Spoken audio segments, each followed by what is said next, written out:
Hi viewers, I am Suresh from RP Construction. இந்த side வந்து பார்த்தீங்கன்னா பனையூர்ன்ற இடத்துல நடந்துகிட்ருக்கு. ஒரு சின்ன ஏரியா தான், ஸ்கொயர் ஃபீட் லெவலில். இதுக்கே வந்து பார்த்தீங்கன்னா நாங்கள் இந்த மாதிரி தான் எங்களோட கன்சல்டேஷன் இருக்கும்.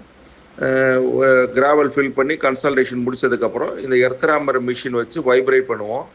ஏதாவது கிராவலில் ஃபில்லிங்கில் வந்து பார்த்திங்கன்னா ஏதாவது சின்ன கேப் இருந்தால் கூட இந்த வைப்ரேஷனில் ஃபில்லிங் ஆகிடும்.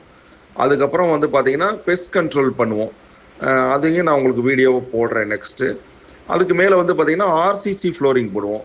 இந்த ஒரு பிளாஸ்டிக் ஷீட்டு வச்சு ரெயின்ஃபோர்ஸ்மெண்ட் பண்ணி, அதாவது கம்பி கட்டி ஆர்சிசி காங்கிரீட்டாக போடுவோம். இந்த வீடியோவும் நான் நெக்ஸ்ட் உங்களுக்கு எல்லாமே போடுறேன், ஒவ்வொரு ஸ்டேஜ் பை ஸ்டேஜாக நீங்கள் பாருங்கள். இது ரொம்ப ரொம்ப முக்கியம்.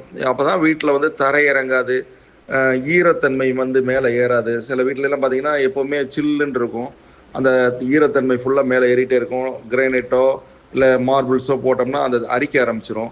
அந்த இஷ்யூஸ்லாம் வராது உங்களுக்கு. பெரியவங்கெல்லாம் சில பேர் வீட்டில் கால் வலிக்குது அந்த மாதிரி பிரச்சனையெல்லாம் சொல்லுவாங்க, அது வராது.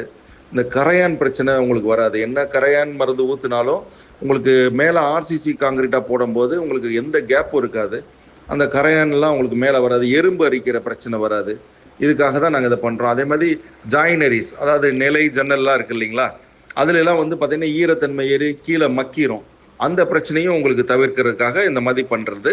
நெக்ஸ்ட்டு ஒவ்வொரு வீடியோவாக நான் உங்களுக்கு எல்லாமே அவேர்னஸ் கொடுக்குறேன். Thank you very much.